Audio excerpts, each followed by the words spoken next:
He preaches to his own soul. This is one of the most important lessons in life. Verse 5, why are you downcast, O my soul? So he's talking to his soul.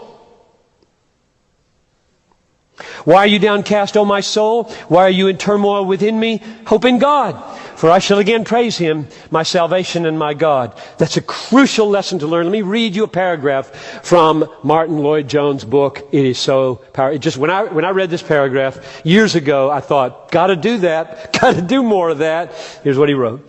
Have you realized that most of your unhappiness in life is due to the fact that you are listening to yourself instead of talking to yourself? Take those thoughts that come to you the moment you wake up in the morning.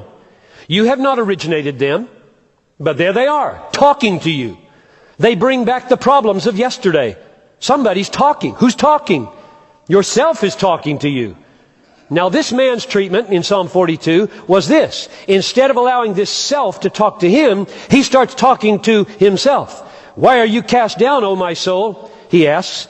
His soul had been depressing him, crushing him. So he stands up and says, self, listen for a moment. I will speak to you. Do you do that? I find that, given the way I'm wired, much of my self-talk is very defeatist. I tell myself all kinds of bad news. And I can imagine my bad self saying, you're supposed to be giving me good news. I've got the bad news.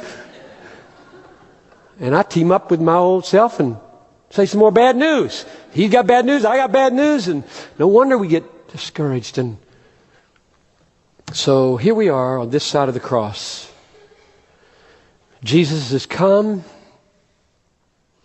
How would you preach to yourself now? You preach the gospel to yourself. It goes like this. Listen, self, this Piper. Listen, if God is for you, who can be against you, self?